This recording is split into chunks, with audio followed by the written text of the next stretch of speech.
आणि आता महाफास्ट 100 मधून घेऊयात बातम्यांचा वेगवान आढावा।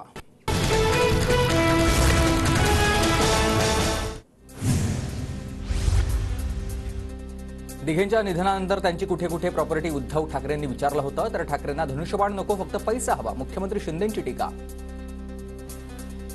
नरेश म्हस्के हे आनंद दिघेंचे असले शिष्य, तर राजन विचारे नकली शिष्य। राजन विचारेंनी आनंद दिघेंना खूप त्रास दिला, मुख्यमंत्री शिंदेंचा हल्लाबोल। धर्मवीर चित्रपटात राजन विचारेंबाबत दाखवलेलं सर्व खोटं दिघेंनी सांगूनही विचारेंनी सभागृह नेतेपदाचा राजीनामा दिला नव्हता, मुख्यमंत्री शिंदेंचा राजन विचारेंवर जोरदार निशाणा। मुंबईच्या घाटकोपरमधील एका गुजराती बहुल सोसायटीमध्ये मराठी पत्रकार वाटण्यास विरोध, संजय दिना पाटलांची प्रचार पत्रकार वाटण्यास विरोध, ठाकरे गटाच्या कार्यकर्त्यांचा गंभीर आरोप, पोलिसांनी मध्यस्थी करून वाद मिटवला। बारामतीत प्रचारादरम्यान मडकं फोडण्याचा व्हिडिओ व्हायरल, अजित पवार गटातील समर्थकांकडून मडकं फोडण्याची अनोखी पद्धत। रोहित पवारांनी भरसभेत मडकं फोडल्याचा व्हिडिओ दाखवला, मलिदा गँगच्या सदस्यांनी मडकं का फोडला, मडकं कधी फोडलं जातं माहीत नाही का, रोहित पवारांचा सवाल। कुणीतरी चौकात मडकं फोडत असल्याची तक्रार मिळाली, मात्र मला त्याबद्दल माहिती नाही, मी कधीही कुणाचा अवमान केलेला नाहीये किंवा पातळी सोडली नाही, व्हायरल व्हिडिओवर अजित पवारांची प्रतिक्रिया। अजितदादांनी बनवलेला विकास कलश फुटू नये हा आमचा हेतू होता, मडकं फोडणाऱ्या रविराज तावरे यांचं स्पष्टीकरण, तर रोहित पवारांना सीएम होण्याची घाई, त्यांच्याकडून लोकांची दिशाभूल करण्याचा प्रयत्न, तावरेंचा रोहित पवारांवर आरोप। अजित पवार नाटक करतायत, मी कधी नाटक केलं नाही, रोहित पवारांचं अजित पवारांना उत्तर, अजित पवारांनी रोहित पवारांची भावूक झाल्याची केली होती मिमिक्री। अजित पवारांना निवडणुकीच्या प्रचारात गुंडांची मदत घ्यावी लागते, रोहित पवारांचा अजित पवारांवर गंभीर आरोप। रोहित पवार स्वतः एक गुंड, हा काय गुंडाचे फोटो ट्विट करतोय, रोहित पवारांनी केलेल्या ट्विटवर अमोल मिटकरेंची टीका, तर रविराज तावरेंवर गोळीबार कुणी केला, मिटकरेंचा सवाल। गेली 20 वर्ष अभय मांढरेंसोबत आता पवारांच्या कुटुंबाचा स्नेह आहे, रोहित पवारांच्या गुंडांच्या आरोपांवर रुपाली पाटलांचं उत्तर, तर तुमच्या आत्ताच्या निवडणुकीत अभय मांढरे सक्रिय, रुपाली पाटलांकडून ट्विट करत निशाणा। तब्येत अस्वस्थ वाटत असल्यानं पवारांचे आजचे कार्यक्रम रद्द, पवारांची प्रकृती स्थिर असल्याची माहिती आहे, 2 दिवस भाषण करण्यास पवारांना डॉक्टरांकडून मनाई। निवडणुकीनंतर 6 पक्षांपैकी 2 पक्ष नष्ट होतील किंवा विलीन होतील, काँग्रेस नेते पृथ्वीराज चव्हाणांचं मोठं विधान, तर पराभव दिसत असल्यानं प्रचाराची खालची पातळी गाठली, मडके फोडण्याच्या प्रकारावर पृथ्वीराज चव्हाणांची टीका।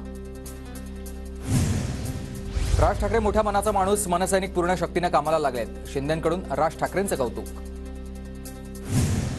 बाळासाहेबांसोबत शिवसेना वाढत असताना तू कुठे होतास, नारायण राणेंचा आदित्य ठाकरेंना सवाल। बाळासाहेबांनी शिवसेना स्थापन केली तेव्हा राणे का होते का, राणेंच्या टीकेला अंबादास दानवेंचं जोरदार उत्तर, कोंबडी विकता राणेंचा शिवसेनेत प्रवेश, दानवेंचं वक्तव्य। शांतिगिरी महाराज नाशिक मतदारसंघातून निवडणूक लढण्यावर ठाम, गिरीश महाजन दादा भुसे नाशिकमध्ये तळ ठोकून, नाशिक दिंडोरी मतदारसंघात अर्ज माघारीचा आज शेवटचा दिवस। नाशिकच्या आवाज शांतिगिरी महाराजांकडून बॅनरबाजी करत मतदान करण्याचं नागरिकांना आवाहन, शांतिगिरी महाराज अपक्ष निवडणूक लढण्यावर ठाम। नाशिकच्या जागेसाठी आग्रह होता, पण शिंदेंनी गोडसेंना उमेदवारी दिली, मी गोडसेंच्या प्रचारात सहभागी झालो नाही म्हणून शिंदेंनी भेटायला बोलावलं, भाजपच्या दिनकर पाटलांची प्रतिक्रिया। नाशिक लोकसभा मतदारसंघात ठाकरे गटाला धक्का, उमेदवारीवरून नाराज नेते विजय करंजकर यांचा शिवसेनेच्या शिंदे गटात प्रवेश, अपक्ष अर्ज मागे घेऊन करंजकर गोडसेंना पाठिंबा देण्याची शक्यता। निवडणुकीच्या काळात पक्ष सोडणं सुरूच असतं, विजय करंजकरांच्या शिंदे गटाच्या प्रवेशावर राजाभाऊ वाजेंची प्रतिक्रिया। तिकीट नाकारल्यापासूनच करंजकरांच्या शिंदे गटात जाण्याच्या हालचाली, करंजकर पक्ष सोडणार ह्या कल्पनेमुळेच त्यांचं तिकीट नाकारलं असेल, करंजकरांनी शिंदे गटात प्रवेश केल्यानंतर बडगुजरांची प्रतिक्रिया।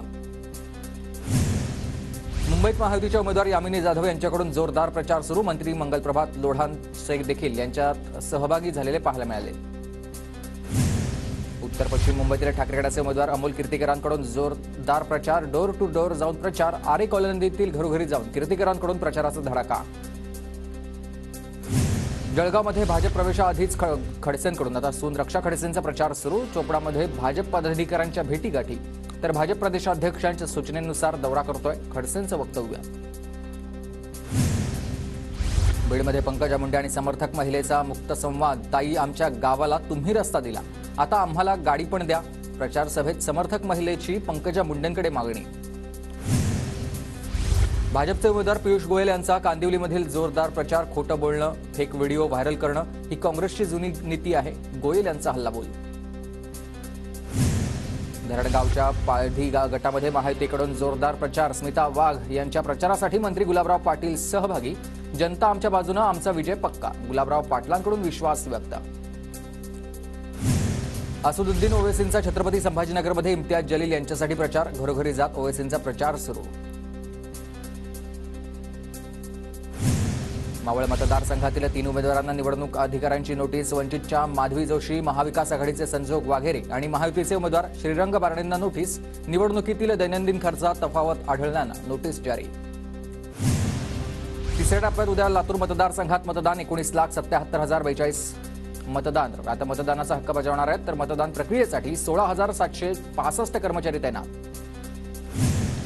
बारामतीच्या पुरंदर तालुक्यातील 410 मतदान केंद्रासह 11 सहाय्य मतदान केंद्र सज्ज. उद्याच्या मतदान प्रक्रियेसाठी 43 क्षेत्रीय अधिकाऱ्यांची देखील नेमणूक.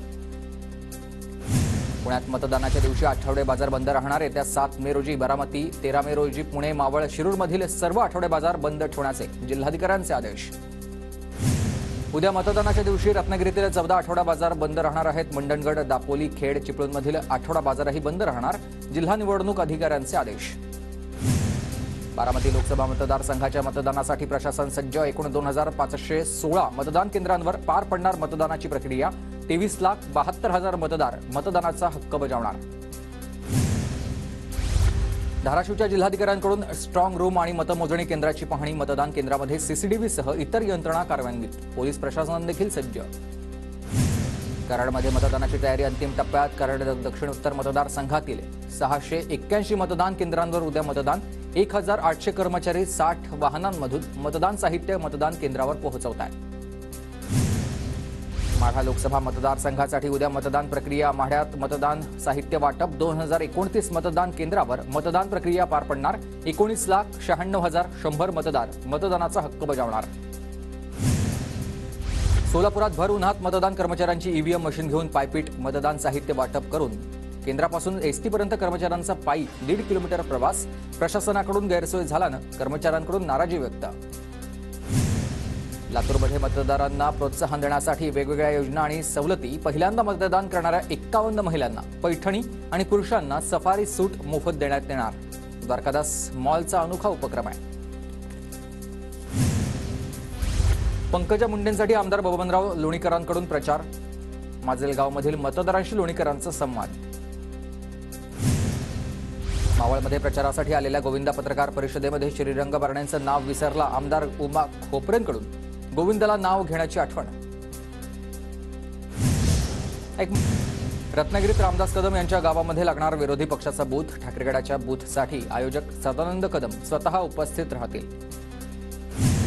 बारामती मतदारसंघातील नागरिकांना मतदानासाठी सार्वजनिक सुट्टी देण्याचे आदेश. नागरिकांनी मतदानाचा हक्क बजावण्यासाठी जिल्हाधिकारी सुहास दिवसेंचे आदेश.